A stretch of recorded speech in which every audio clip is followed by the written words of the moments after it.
The Chicago Cubs are back, winning an absolute masterpiece versus the Chicago White Sox in just an unforgettable Crosstown Classic, each game ending 7-6.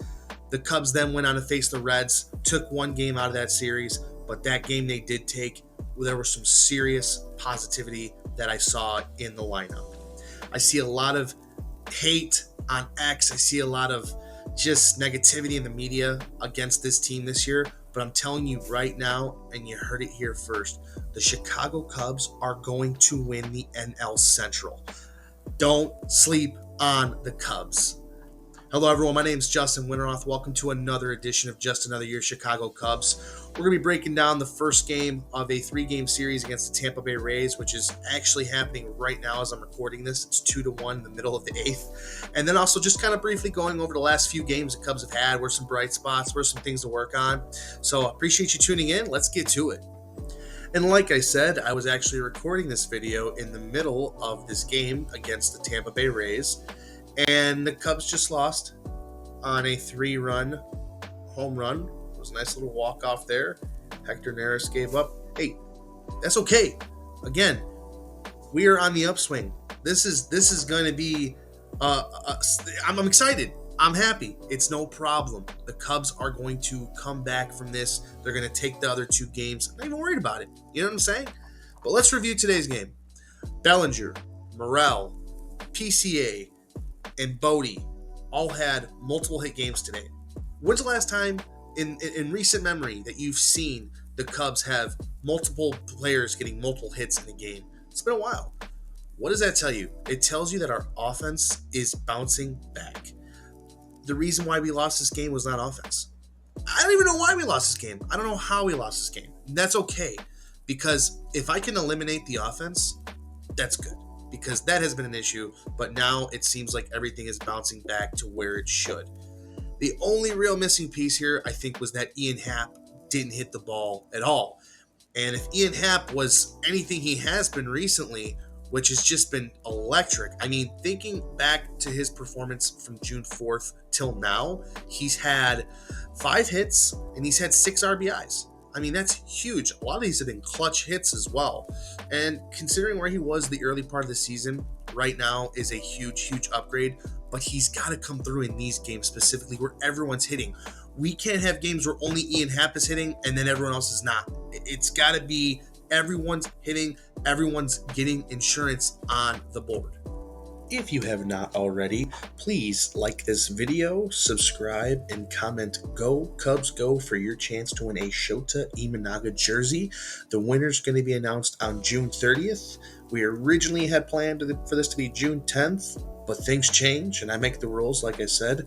So please like this video, subscribe, comment "Go Cubs Go" for your chance to win this awesome Shota Imanaga jersey.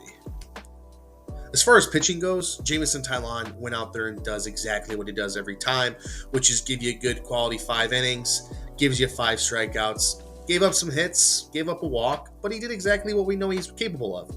Mark Gleiter came in, gave up one of everything, literally. Wesneski came in, put up a walk and a strikeout, and then Neris just blew the whole thing up, unfortunately, but he had a great outing there at the end with the 2 strikeouts, 2 batters looking. It was awesome, but unfortunately he did give up that walk-off. It happens. It's pretty obvious that the bullpen's going to need a major shakeup, a major change. Let's try out some guys in AAA at this point. I'm willing to do anything. I'm looking at this kid, Ben Leeper. He's got 20 innings pitched. He's got a 1.74 ERA, throws 95 miles an hour. Why not just let him cook in there? Let's just throw him in there and see what happens, because that's exactly what we did with Ben Brown, and Ben Brown is an animal. But unfortunately, he's going on the IL as of today, 15 days. It's time to make some drastic changes with our bullpen and find out who wants to be here. As always, got to give a huge shout out to the best seltzer out there, Freshie, the first organic tequila seltzer. If you have not tried it already, please do. And my recommendation to you is get that blood orange habanero. It is the best. Link is going to be in the description.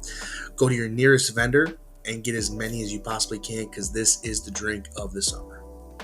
Let's just briefly summarize the last couple series the Cubs had, which the first one being the Crosstown Classic against the White Sox. My God, what a phenomenal time that was. I mean, there's just a couple 1 in a million variables that actually happen with these games. The first being each game ended 7-6 and the Cubs won. So that's first off is I can't even imagine what the odds are of that.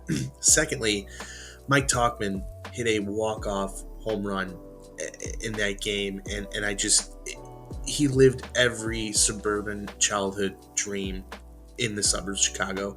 The fact that he grew up in Palatine, Illinois, was probably dreaming of moments like that while he was playing baseball.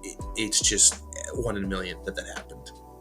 I'm so happy we got to beat the White Sox. It's just a great feeling to know that we're the better team in Chicago.